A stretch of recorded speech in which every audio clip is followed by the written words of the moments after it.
ഓം ശാന്തി 29/7/2024 പ്രഭാതമുരളി. മധുരമായ കുട്ടികളെ, ബാബ വന്നിരിക്കുകയാണ് നിങ്ങൾക്ക് ജ്ഞാനരത്നങ്ങൾ നൽകാൻ, മുരളി കേൾപ്പിക്കാൻ. അതിനാൽ നിങ്ങൾ ഒരിക്കലും മുരളി മിസ്സാക്കരുത്. മുരളിയോട് സ്നേഹമില്ലെങ്കിൽ ബാബയോടും സ്നേഹമില്ല. ചോദ്യം: ഈ ജ്ഞാനത്തിലൂടെ നിങ്ങൾ ധാരണ ചെയ്യുന്ന ഏറ്റവും നല്ല സ്വഭാവം ഏതാണ്? ഉത്തരം: നിർവികാരിയായി മാറുക എന്നതാണ് ഏറ്റവും നല്ല സ്വഭാവം. നിങ്ങൾക്ക് ജ്ഞാനം ലഭിക്കുകയാണ് ഈ മുഴുവൻ ലോകവും വികാരിയാണ്. വികാരി എന്നാൽ സ്വഭാവശുദ്ധി ഇല്ലാത്തവർ. ബാബ വന്നിരിക്കുകയാണ് നിർവികാരി ലോകം സ്ഥാപിക്കുവാൻ. നിർവികാരികളായ ദേവതകൾ സ്വഭാവശുദ്ധി ഉള്ളവരാണ്. സ്വഭാവം നേരെയാകുന്നത് ബാബയുടെ ഓർമ്മയിലൂടെയാണ്. ഓം ശാന്തി. കുട്ടികളെ, നിങ്ങൾ ഒരിക്കലും പഠിപ്പ് മിസ്സാക്കരുത്. അഥവാ പഠിപ്പ് മിസ്സാക്കുകയാണെങ്കിൽ പദവിയും മിസ്സാകും. മധുരമധുരമായ ആത്മീയ കുട്ടികൾ എവിടെയാണ് ഇരിക്കുന്നത്? ഈശ്വരന്റെ ആത്മീയ യൂണിവേഴ്സിറ്റിയിൽ. കുട്ടികൾക്ക് ഇതും അറിയാം, ഓരോ 5000 വർഷങ്ങൾക്ക് ശേഷവും നമ്മൾ ഈ യൂണിവേഴ്സിറ്റിയിൽ ചേരും. ഇതും നിങ്ങൾ കുട്ടികൾക്ക് അറിയാം. ബാബ അച്ഛനുമാണ്, ടീച്ചറുമാണ്, ഗുരുവുമാണ്. സാധാരണയായി ഗുരുവിന്റെ മൂർത്തിയും അച്ഛന്റെ മൂർത്തിയും ടീച്ചറുടെ മൂർത്തിയും വേറെ വേറെ ആയിരിക്കും. ഇവിടെ മൂർത്തി ഒന്നേ ഉള്ളൂ, പക്ഷെ 3 പേരുമാണ്. അർത്ഥം അച്ഛനുമാകുന്നു, ടീച്ചറുമാകുന്നു, ഗുരുവുമാകുന്നു. മനുഷ്യന്റെ ജീവിതത്തിൽ ഇവ 3ഉം മുഖ്യമാണ്. അച്ഛനും ടീച്ചറും ഗുരുവും ബാബ തന്നെയാണ്. 3 പാർട്ടും സ്വയം അഭിനയിക്കുന്നു. ഓരോ കാര്യങ്ങൾ കേൾക്കുമ്പോഴും നിങ്ങൾ കുട്ടികൾക്ക് വളരെയധികം സന്തോഷം ഉണ്ടാകണം. മാത്രമല്ല, ഇങ്ങനെയുള്ള ത്രിമൂർത്തി യൂണിവേഴ്സിറ്റിയിൽ വളരെയധികം പേരെ കൊണ്ടുവന്ന് ചേർക്കണം.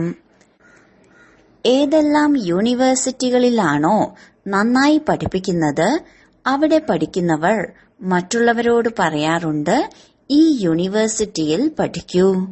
ഇവിടെ നിന്ന് വളരെ നന്നായി അറിവ് ലഭിക്കുന്നുണ്ട്. മാത്രമല്ല, സ്വഭാവവും നല്ലതാകുന്നുണ്ട്.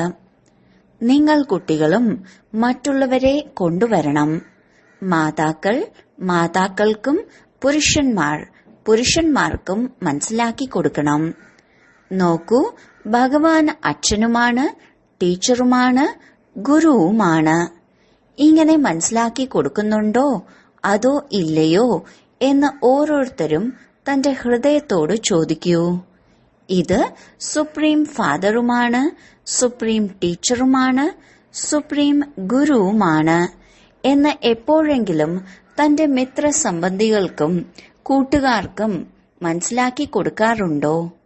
സുപ്രീം ഫാദർ ദേവീ ദേവതകളെ നിർമ്മിക്കുന്നവരാണ്. ബാബ തനിക്ക് സമാനം അച്ഛനാക്കി മാറ്റുകയല്ല ചെയ്യുന്നത്. ബാക്കി ബാബയ്ക്ക് എന്തെല്ലാം മഹിമകളുണ്ടോ അതിലെല്ലാം തനിക്ക് സമാനമാക്കി മാറ്റുന്നു. ബാബയുടെ ജോലി പാലിക്കുക, സ്നേഹിക്കുക എന്നതാണ്. ഇങ്ങനെയുള്ള ബാബയെ തീർച്ചയായും ഓർമ്മിക്കണം. ബാബയെ ആരുമായും താരതമ്യം ചെയ്യാൻ സാധിക്കില്ല. ഗുരുവിൽ നിന്ന് ശാന്തി ലഭിക്കും എന്ന് പറയാറുണ്ട്. പക്ഷെ ബാബ വിശ്വത്തിന്റെ അധികാരിയാക്കി മാറ്റുകയാണ് ചെയ്യുന്നത്. ഞാൻ സർവാത്മാക്കളുടെയും അച്ഛനാണ് എന്ന് ആർക്കും പറയാൻ സാധിക്കില്ല. സർവാത്മാക്കളുടെയും അച്ഛൻ ആരായിരിക്കും എന്നതും ആർക്കും അറിയില്ല. പരിധിയില്ലാത്ത അച്ഛൻ ഒന്നേ ഉള്ളൂ. അവരെയാണ് ഹിന്ദു, മുസ്ലിം, ക്രിസ്ത്യൻ എല്ലാവരും ഗോഡ് ഫാദർ എന്ന് വിളിക്കുന്നത്.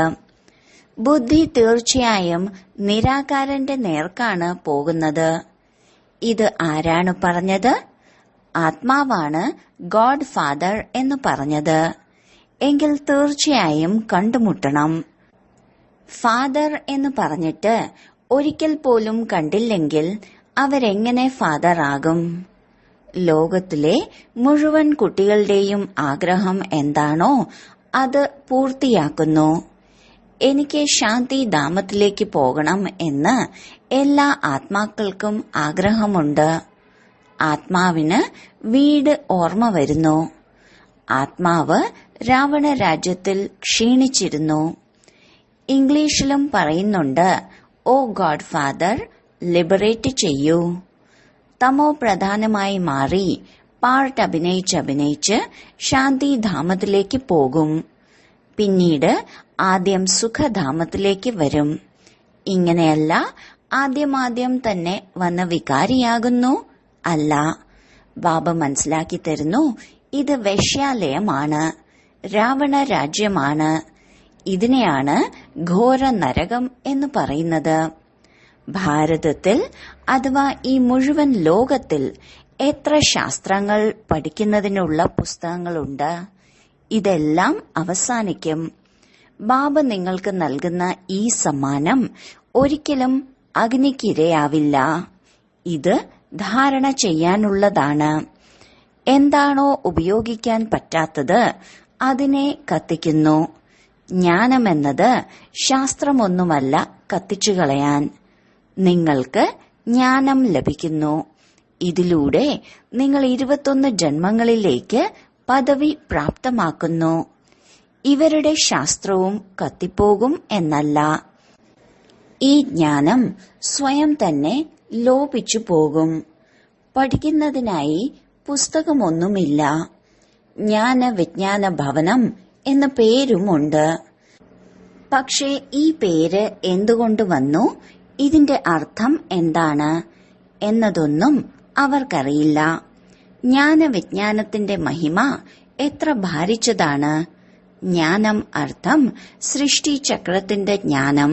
അതാണ് നിങ്ങളിപ്പോൾ ധാരണ ചെയ്തുകൊണ്ടിരിക്കുന്നത്. വിജ്ഞാനമർത്ഥം ശാന്തിധാമം. നിങ്ങൾ ജ്ഞാനത്തിനും ഉപരിയായി മാറുന്നു. ജ്ഞാനത്തിലെ പഠിപ്പിന്റെ ആധാരത്തിൽ പിന്നീട് നിങ്ങൾ രാജ്യം ഭരിക്കുന്നു. നിങ്ങൾ മനസ്സിലാക്കുന്നുണ്ട്, നമ്മൾ ആത്മാക്കളെ ബാബ വന്ന് പഠിപ്പിക്കുകയാണ്. ഇല്ലെങ്കിൽ പിന്നെ ഭഗവാനോ വാച എന്നത് മുങ്ങിപ്പോയേനെ. ഭഗവാൻ ഏതെങ്കിലും ശാസ്ത്രം പഠിച്ചിട്ടാണോ വരുന്നത്? ഭഗവാനിൽ ജ്ഞാനവിജ്ഞാനം ഇവ രണ്ടും ഉണ്ട്. ആര് എങ്ങനെയാണോ അതുപോലെയാക്കി മാറ്റുന്നു. ഇത് വളരെ സൂക്ഷ്മമായ കാര്യങ്ങളാണ്. ജ്ഞാനത്തെക്കാൾ അതിസൂക്ഷ്മമാണ് വിജ്ഞാനം. ജ്ഞാനത്തിനും ഉപരിയായി പോകണം. ജ്ഞാനം സ്ഥൂലമാണ്. ഞാൻ പഠിപ്പിക്കുകയാണ്, ശബ്ദം ഉണ്ടാകുന്നുണ്ടല്ലോ. വിജ്ഞാനം സൂക്ഷ്മമാണ്. ഇതിൽ ശബ്ദത്തിന് ഉപരി ശാന്തിയിലേക്ക് പോകണം.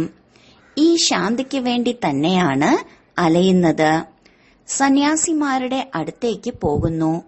പക്ഷെ ബാബയുടെ കൈവശം എന്താണോ ഉള്ളത് അത് മറ്റാരിൽ നിന്നും ലഭിക്കില്ല. ഹഠയോഗം ചെയ്യുന്നു, ആസനങ്ങളിൽ ഇരിക്കുന്നു. പക്ഷെ ഇതിലൂടെയൊന്നും ശാന്തി ലഭിക്കില്ല. ഇവിടെയാണെങ്കിൽ ബുദ്ധിമുട്ടിക്കുന്ന ഒരു കാര്യവുമില്ല. പഠിപ്പും വളരെ സഹജമാണ്. 7 ദിവസത്തെ കോഴ്സ് കേൾക്കണം. 7 ദിവസത്തെ കോഴ്സ് പൂർത്തിയാക്കിയ ശേഷം പുറത്തെവിടേക്ക് വേണമെങ്കിലും പോയിക്കോളൂ. മറ്റുള്ള പരിധിയുള്ള കോളേജുകളിലൊന്നും ഇങ്ങനെ ചെയ്യാൻ പറ്റില്ല. നിങ്ങളുടെ കോഴ്സ് തന്നെ 7 ദിവസത്തേതാണ്. എല്ലാം മനസ്സിലാക്കി കൊടുക്കുന്നു. പക്ഷെ 7 ദിവസവും നൽകാൻ ആർക്കും സാധിക്കില്ല. ബുദ്ധിയോഗം എവിടേക്കെല്ലാമാണ് പോകുന്നത്. നിങ്ങളാണെങ്കിൽ ഭട്ടിയിലിരുന്നു. ആരുടെയും മുഖം കണ്ടിരുന്നില്ല. ആരുമായും സംസാരിച്ചിരുന്നില്ല. പുറത്തു പോവുകയും ചെയ്തിരുന്നില്ല. തപസ് ചെയ്യുന്നതിനായി സാഗര തീരത്ത് പോയിരുന്ന് ഓർമ്മിക്കുമായിരുന്നു. ആ സമയത്ത് ഈ ചക്രം അറിയില്ലായിരുന്നു. ഈ പഠിപ്പ് മനസ്സിലാക്കിയിരുന്നില്ല. ആദ്യം ബാബയുമായി യോഗം വേണം, ബാബയുടെ പരിചയം വേണം. എന്നിട്ട് പിന്നീട് ടീച്ചർ വേണം.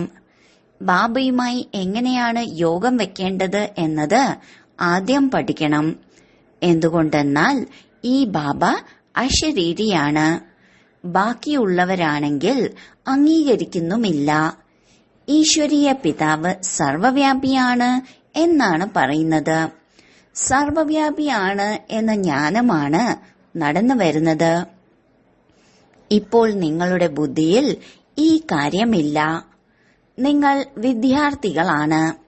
ബാബ പറയുന്നു, നിങ്ങളുടെ ജോലികൾ എല്ലാം നന്നായി ചെയ്തോളൂ. അതോടൊപ്പം തീർച്ചയായും ക്ലാസും കേൾക്കൂ. തീർച്ചയായും ഗൃഹസ്ഥ വ്യവഹാരത്തിൽ ഇരുന്നോളൂ. അഥവാ സ്കൂളിൽ പോവുക തന്നെ വേണ്ട എന്ന് പറയുകയാണെങ്കിൽ പിന്നെ ബാബ എന്തു ചെയ്യാനാണ്? ഭഗവാൻ പഠിപ്പിക്കുകയാണ്, ഭഗവാനും ഭഗവതിയുമാക്കി മാറ്റുന്നതിനായി.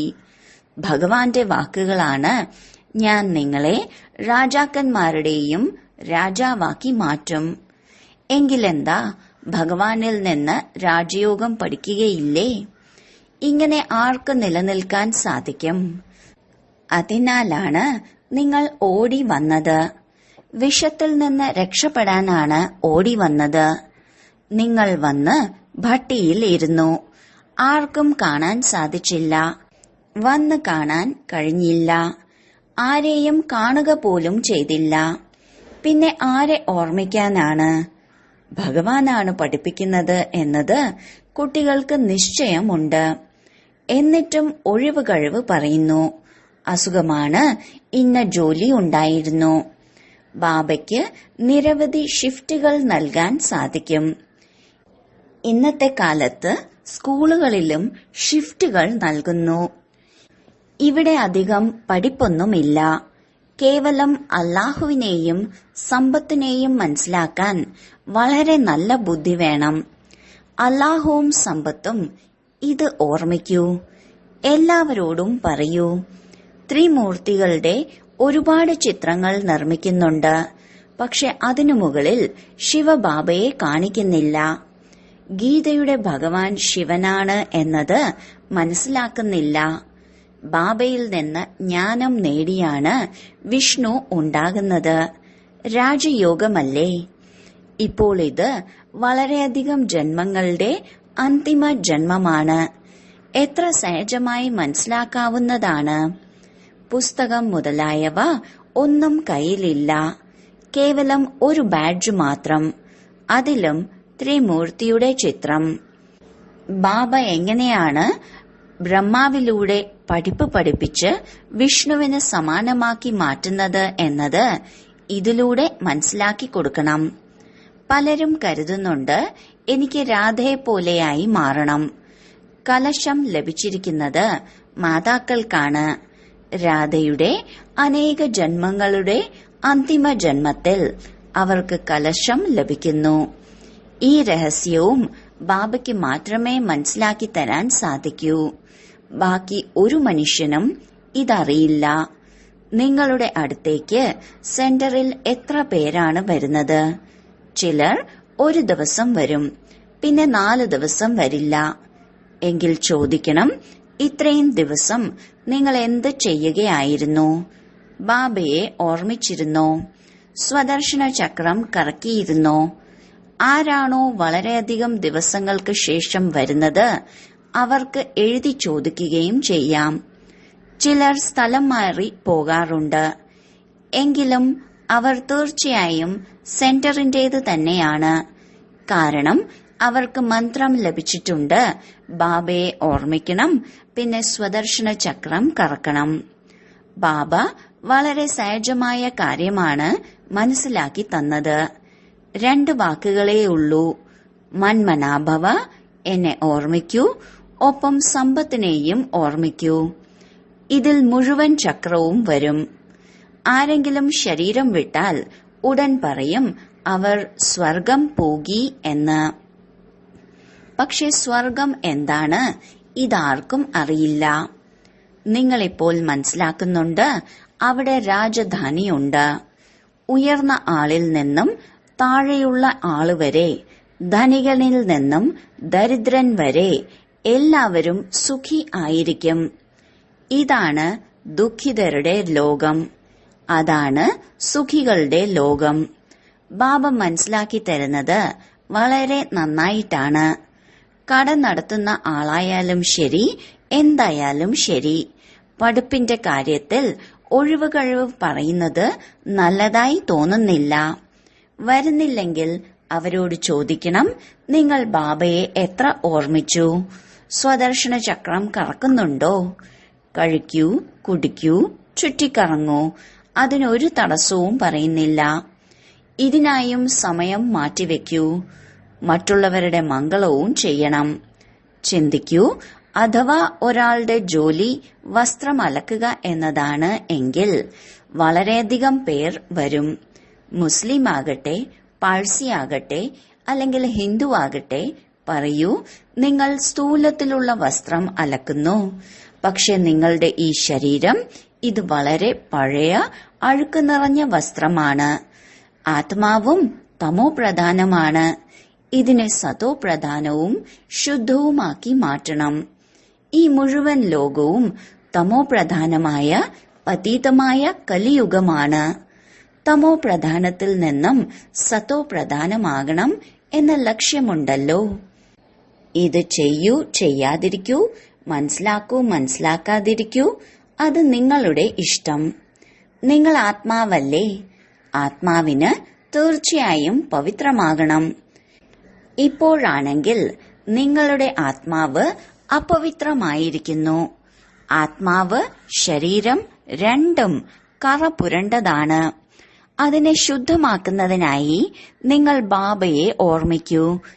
എങ്കിൽ ഗ്യാരണ്ടിയാണ് നിങ്ങളുടെ ആത്മാവ് പൂർണമായി 100% പവിത്ര സ്വർണമായി മാറും. പിന്നീട് ആഭരണവും വളരെ നല്ലത് ഉണ്ടാകും. വിശ്വസിക്കൂ, വിശ്വസിക്കാതിരിക്കൂ, ഇത് നിങ്ങളുടെ ഇഷ്ടമാണ്. ഇതുപോലും എത്ര വലിയ സേവനമായി. ഡോക്ടറുടെ അടുത്തേക്ക് പോകൂ, കോളേജുകളിലേക്ക് പോകൂ, വലിയ വലിയ ആളുകൾക്ക് ചെന്ന് മനസ്സിലാക്കി കൊടുക്കൂ. അതായത് സ്വഭാവം വളരെ നല്ലതായിരിക്കണമെന്ന്. ഇവിടെ എല്ലാവരും സ്വഭാവശുദ്ധി ഇല്ലാത്തവരാണ്. ബാബ പറയുന്നു, നിർവികാരികളായി മാറണം. നിർവികാരി ലോകം ഉണ്ടായിരുന്നല്ലോ. ഇപ്പോൾ വികാരികളാണ്. അർത്ഥം സ്വഭാവശുദ്ധി ഇല്ലാത്തവരാണ്. സ്വഭാവം വളരെ മോശമായിരിക്കുന്നു. നിർവികാരി ആകാതെ സ്വഭാവം നേരെയാവില്ല. ഇവിടെ മനുഷ്യർ മുഴുവൻ കാമികളാണ്. ഇപ്പോൾ വികാരി ലോകത്തിൽ നിന്നും നിർവികാരി ലോകം സ്ഥാപിക്കുന്നത് ഒരേ ഒരു ബാബയാണ്. ബാക്കി പഴയ ലോകം വിനാശമാകും. ഇത് ചക്രമല്ലേ? ഈ ചക്രത്തിൽ വളരെ നല്ല കാര്യങ്ങളുണ്ട് മനസ്സിലാക്കാൻ. ഇത് നിർവികാരി ലോകമായിരുന്നു. ഇവിടെ ദേവീ ദേവതകളാണ് വസിച്ചിരുന്നത്. ഇപ്പോൾ അവർ എവിടെ പോയി? ആത്മാവിനാണെങ്കിൽ വിനാശമുണ്ടാകില്ല. അതൊരു ശരീരം ഉപേക്ഷിച്ച് അടുത്തത് എടുക്കും. ദേവീ ദേവതകളും 84 ജന്മങ്ങൾ എടുത്തിട്ടുണ്ട്. ഇപ്പോൾ നിങ്ങൾ ബുദ്ധിശാലികളായി മാറിയിരിക്കുന്നു. മുൻപ് നിങ്ങൾക്ക് ഒന്നും അറിയില്ലായിരുന്നു. ഇപ്പോൾ ഈ പഴയ ലോകം എത്ര മോശമാണ്. ബാബ എന്താണോ പറയുന്നത് അത് തീർത്തും കൃത്യമാണ് എന്ന് നിങ്ങൾക്ക് അനുഭവമാകുന്നുണ്ട്. അവിടെയാണെങ്കിൽ പവിത്ര ലോകമാണ്. ഇത് പവിത്ര ലോകമല്ലാത്ത കാരണത്താൽ സ്വയം ദേവത എന്ന് പറയാൻ പറ്റില്ല. അതിനാൽ അതിനു പകരം ഹിന്ദു എന്ന് പേര് വെച്ചു. ഹിന്ദുസ്ഥാനിൽ വസിക്കുന്നവരെ ഹിന്ദു എന്ന് വിളിക്കുന്നു. ദേവതകൾ ഉണ്ടായിരുന്നത് സ്വർഗത്തിലാണ്. ഇപ്പോൾ നിങ്ങൾ ഈ ചക്രത്തെ മനസ്സിലാക്കിയിരിക്കുന്നു. ആരാണോ വളരെ വിവേകശാലികളായ കുട്ടികൾ, അവർ വളരെ നല്ല രീതിയിൽ മനസ്സിലാക്കുന്നുണ്ട്. എങ്കിൽ എങ്ങനെയാണോ ബാബ മനസ്സിലാക്കി തരുന്നത് അതുപോലെ ഇരുന്ന് ആവർത്തിക്കണം. വളരെ മുഖ്യമായ കാര്യങ്ങൾ കുറിച്ചുവെക്കൂ, പിന്നീട് കേൾപ്പിക്കൂ. ബാബ ഇന്ന ഇന്ന കാര്യങ്ങൾ കേൾപ്പിച്ചു. പറയൂ, ഞാൻ ഗീതാജ്ഞാനമാണ് കേൾപ്പിക്കുന്നത്. ഇത് ഗീതയുടെ തന്നെ യുഗമാണ്. 4 യുഗങ്ങളുണ്ട് എന്നത് എല്ലാവർക്കും അറിയാം. ഇതാണ് ലീപ് യുഗം. ഈ സംഗമയുഗത്തെ ആർക്കും അറിയില്ല.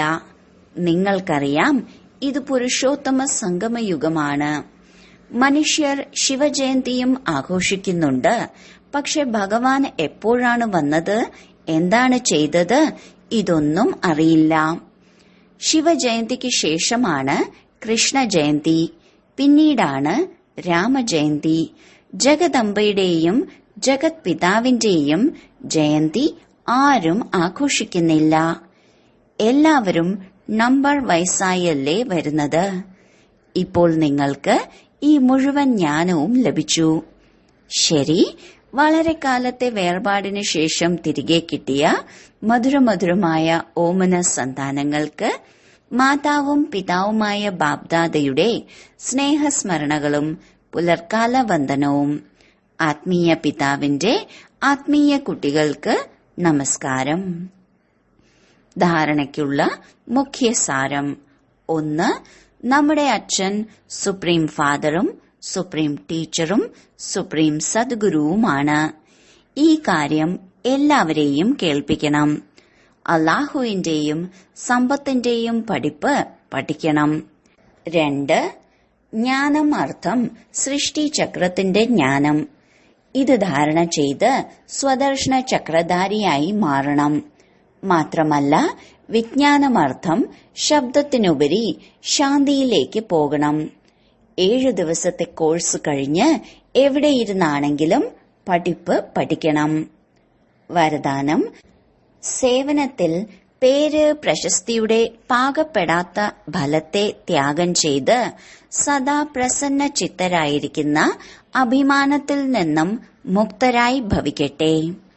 രാജകീയ രൂപത്തിന്റെ ഇച്ഛയുടെ സ്വരൂപമാണ് പേര്, പ്രശസ്തി, അംഗീകാരം.